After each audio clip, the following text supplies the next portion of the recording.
When I introduced that open housing bill in 1968, I just hadn't been in my first session. My seatmate, Tom Garrett, said, "You'll never pass that." I said, "Watch me." I don't know whether I was being arrogant or confident, but that's what I said. And he says, "Okay." So that bill was sent to his committee, Judiciary Committee. He was chairing that committee. And I'd say to him, "Tom, when you gonna report my bill out?" Every time I bring it up, he'd say, "I lose a quorum." I said, "But you will." The most important bill to those 37 white men that year was time. Half the Senate was for daylight savings time, and Tom was for daylight savings time. The other half was for central time, the rural legislators. He'd ask me, how you going to vote on time?" "Tom, I don't care what time it is. I really don't care." That's not exactly what I said, but close to it.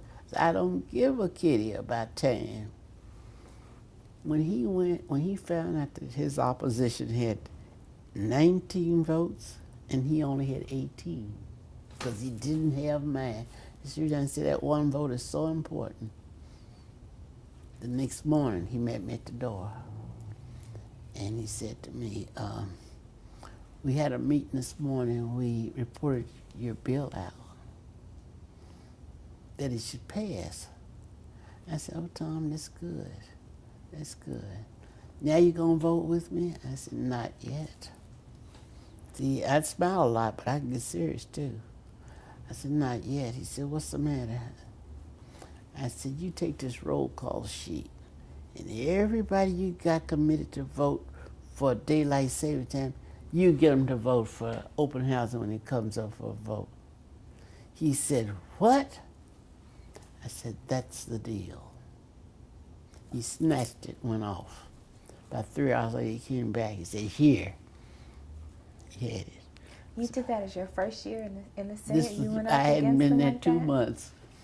And so he said, "Here." So I took it. I looked at it and said, "Okay." I said, "Now I'm going to vote for daylight savings time."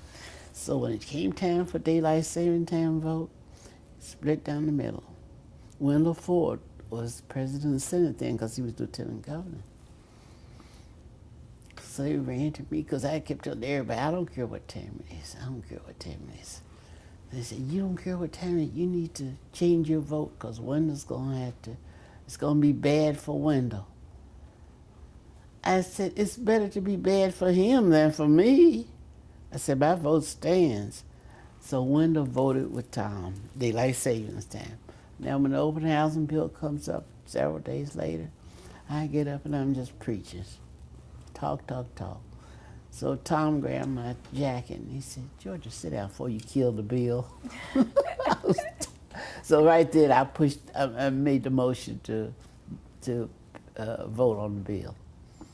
That bill passed in the Senate 27-3 with 8 abstentions. Was it 7?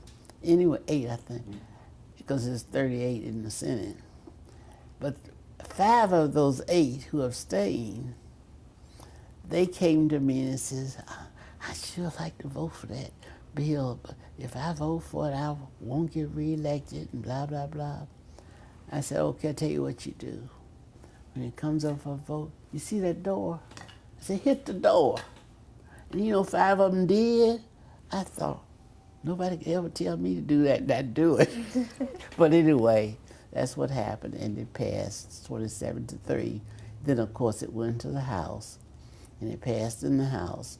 Governor Nunn was governor, and he was a Republican, and I'm a Democrat. And I didn't know what he was going to do. He could sign it into law, which I knew he was not going to do. He could veto it, or he could let it become law without his signature. And that's what he did. And I was very nervous because he had campaigned against open houses when he was running for governor. But he let it become law without his signature. And so that's how we were able to get open housing in Kentucky, prohibiting discrimination in the sale and rental of property in Kentucky.